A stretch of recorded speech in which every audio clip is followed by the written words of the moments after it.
షాహీ కీర్ తయారీకి కావలసిన పదార్థాలు సిద్ధంగా ఉన్నాయి. ఓకే, ఇది చాలా బాగుంటుంది అని చెప్పేసి ముందుగానే ఊరిస్తున్నారు. చాలా బాగుంటుందండి. ఇందులో విశేషం ఏంటంటే గీ పడదు, నెయ్యి ఉండదు. ఓన్లీ పాల వల్లే ఎవరైనా డైట్ చేసే వాళ్ళు కూడా తినొచ్చు, ఏం కాదు. స్వీట్ లవర్స్ కి ఈ మాట అమృతం లాంటిది నిజంగా. స్వీట్ కూడా ఎక్కువ పడదు అంతగా. అవునా? ఓకే, మరి స్టార్ట్ చేద్దాం. స్టవ్ ఆన్ చేసి పాలు పోసుకుందాము. పాలు మరగాలన్నమాట.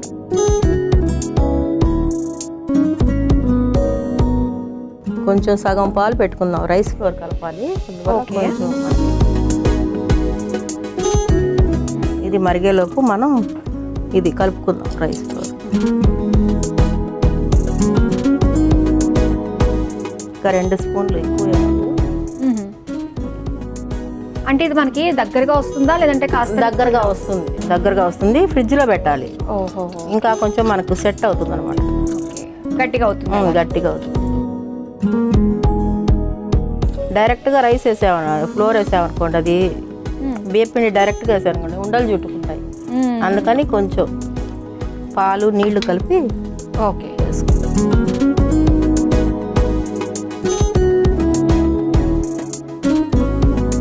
కొంచెం పలసగా లిక్విడ్గా వేసుకొని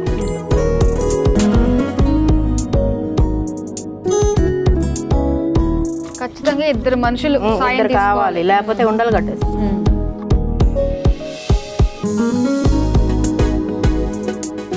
కలుపుతూనే ఉండాలి కొంచెంసేపు, కొంచెం అది లిక్విడ్ గట్టి పడేదాకా.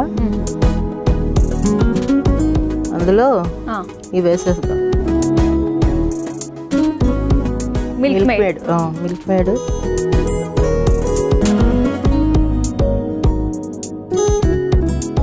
ఒకరు కలుపుతుంటే ఒకరు వేస్తుండాలి. ఫస్ట్ మిల్క్ మేడ్ వేసుకుంటే చక్కెర దాన్ని బట్టి మనం వేసుకోవచ్చు. అవును, ఎక్కువ స్వీట్ కాకుండా ఉంటుంది. మాధురి ఇది చిక్కబడుతుంది కదా, అందువల్ల కొంచెం నీళ్లు పోసుకుందాము. అంటే అది ఉడకాలి కదా. మనం ఎన్ని నీళ్లు పోసినా అది గట్టి పడుతూనే ఉంటుంది. కానీ ఇది ఉడికింది ఏ టైంకి మనం దించేసుకోవాలని అనిపిస్తుంది? ఇది చక్కెర వేస్తాం కదా, చక్కెర కరిగే వరకే, తర్వాత దించేసుకో. ఇప్పుడు మన దాంట్లో మిల్క్ మేడ్ వేసాం కాబట్టి చక్కెర కొంచెం ఒక 2 స్పూన్లు చాలు. మరీ ఎక్కువ స్వీట్ ఉన్నా తినలేము కదా. వేసుకొని ఇప్పుడు జీడిపప్పు అన్ని అందులోనే ఉడికిపోతాయి. అందులోనే తిప్పుతూ ఉండండి. తిప్పుతుండాలి. పట్టేసింది వంట చేయడం కంటే కలపడమే చాలా కష్టంగా ఉంది. ఇది కొంచెం గార్నిష్ కి పెట్టుకుందాము. ఓకే, బాదం ఇది పిస్తా తురుము. ఎంత బాగుందో చూడడానికి. ఇప్పుడు చూడడానికి బాగుంది. ఇలాచీ పౌడర్ ఇంకా తిప్పాలా? కొంచెం నేను తీసుకుంటా. ఎంత పెద్ద పనిష్మెంట్ ఇచ్చారు. ఇలాచీ పౌడర్ అమ్మయ్యా దేవుడా, రోజు జిమ్ వెళ్ళకుండా ఈ వంట ఒకటి చేసుకున్నాం అంటే చాలండి. అంటే మనకి స్థిమితంగా చేసుకుంటేనే అది టేస్ట్ వస్తుంది. త్వరగా చేస్తే రాదు కదా, తగ్గట్టుగానే ఉంటుంది టేస్ట్. ఇది కూడా ఇప్పుడు చక్కెర కరిగే వరకే, మళ్ళీ తీసేయచ్చు. ఓకే, ఇది కరిగే లోపు ఒక మంచి కవిత ఏమన్నా చెప్పచ్చు కదండి? అంటే గుర్తుండదని రాసుకొచ్చాను మహిళల గురించి. అవునా? కవిత. నేను మహిళను మహారాణిని అనమాట. మనం మహారాణులే కదా అసలు. అవును. నిద్ర లేచిన దగ్గర నుంచి రాత్రి పడుకునే వరకు నా లోకం నిత్యం చీపురుమయం. కాస్త నడుము వాల్చరాదు అనే మాట కోసం పరితపించే నా తనువు నువ్వు లేనిదే వారి జీవితాలు తెమలు అంటోంది. ఎందుకంటే నేను కార్యేషుదాసిని కాబట్టి. శయనం మీ జన్మ హక్క అంటే మేల్ని ప్రశ్నిస్తుంది అనమాట. స్త్రీ పురుషుని ప్రశ్నిస్తుంది. శయనం మీ జన్మ హక్క, క్షణం తీరికలేని ఈ దేహం, అలు పెరగని నా కణకణం బిగబట్టి పెదాల గుప్పిట ఎంతగా ఊపిరాగిందో. చీకట్లో కలిసిన కనురెప్పల కట్ట వెనుక నా మగత నిద్ర మనసు ఒప్పుకోక, తనువు సహకరించక, తాళి పేరుతో జరుగు నిత్య అత్యాచారం. ఎందుకంటే నేను శయనేషు రంభను కాబట్టి. బతుకు పుస్తకంలో రాత్రి పగలు నా నుదుట పట్టిన చెమట బిందువులు నువ్వు ఒక మానవ అవశేషం అన్న నిజాన్ని తెలుపుతూ ఉంటే కనిపించే చిరునవ్వుల వెనుక కనబడని కన్నీటి కథనాన్ని, అజన్మాంతపు అవిశ్రాంతపు అద్వితీయమైన అలౌకిక సృష్టిని. ఎందుకంటే నేను మహిళను మహారాణి అంటే మహిళ తన నిత్య జీవితం అన్నమాట. తెల్లారు లేచిన దగ్గర నుంచి పడుకునే వరకు ఎలా ఉంటుందో అదంతా సగమే రాశాను పేపర్లో. ఓకే, ఇంకా ఉంది కొంచెం. కానీ ఆ వర్డ్స్ ఎంత బలంగా అంటే గుచ్చుకుంటున్నాయి అన్నమాట. ఒక్కొక్క వర్డ్ మీరు పదాలు నా విధానం ఒక స్త్రీ అంతరంగం అన్నమాట. కానీ పైకి చెప్పుకోలేదు కదా, అందువల్ల నిజంగా ఆ కవిత క్రియేటివిటీ అన్నది అసలు ఎలా వస్తుంది. ఆ పదాలన్నీ కూడా ఒక మణిహారం లాగా ఒక చోట సమకూర్చి ఎంత అందంగా ఒక చక్కటి మాలగా తయారు చేసి ఇచ్చారు ఆ కవిత.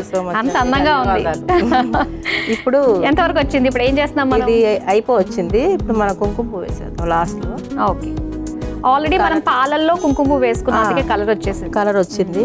కొంచెం నీళ్లు పోసి అంటే అది కొంచెం ఉన్న దాంట్లో కలర్ వస్తుంది కదా, ఇప్పుడు కలిపేద్దాం. అయిపోయింది, ఆల్మోస్ట్ అయిపోవచ్చింది. దీన్ని ఫ్రిడ్జ్లో పెట్టి చల్లగా తినాలి, అంటే వేడిగా తినకూడదు. ఇప్పుడు అంటే మనం టేస్ట్ చేస్తున్నాము. అవునవును. ఫ్రిడ్జ్లో అవి కుండలు ఉంటాయి కదా, కుండల్లో వేసేసి ఓకే ఫ్రిడ్జ్లో పెట్టేస్తే టేస్టింగ్. ఇది ఆల్మోస్ట్ రెడీ అయిపోయినట్టే. నజ్మా గారు రెడీ అయిపోయినట్టే కదా? ఇంకా రెడీ అయిపోయిందండి. ఇది బౌల్లో వేసి గార్నిష్ చేసేద్దాం. తప్పకుండా.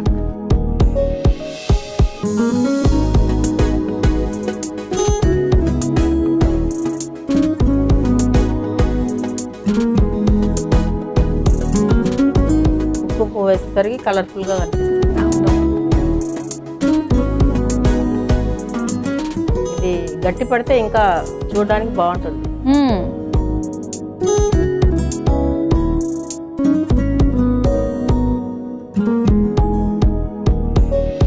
దీనిపైన బాదం తురుము, మామూలుగా రోజా రేఖలు ఉంటాయి కదా, అవి కూడా వేసుకోవచ్చు. అంటే ఫోటోస్. అలాగే పిస్తా తురుము. నైస్. వేడి వేడిగా షాహీ కీర్ రెడీ అయిపోయింది. వేడి వేడిగా చేసుకున్నాం, కానీ చల్ల చల్లగా తింటే చాలా బాగుంటుంది. మరి దీని తయారీకి కావాల్సిన పదార్థాలు తయారు చేసే విధానం మరోసారి చూసేయండి. షాహీ కీర్ తయారు చేసుకోవడానికి కావాల్సిన పదార్థాలు: పాలు 2 కప్పులు, బియ్యం పిండి 2 టేబుల్ స్పూన్లు, మిల్క్ మేడ్ 2 టేబుల్ స్పూన్లు, పంచదార 1/2 కప్పు, జీడిపప్పు కొద్దిగా, బాదం తరుగు కొద్దిగా, పిస్తా తరుగు కొద్దిగా, యాలకుల పొడి 1 టేబుల్ స్పూన్, కుంకుమ పువ్వు పాలు 2 టేబుల్ స్పూన్లు. షాహీ కీర్ తయారు చేసుకునే విధానం: ముందుగా స్టవ్ ఆన్ చేసి పాన్ లో పాలు పోసి మరిగించుకోవాలి.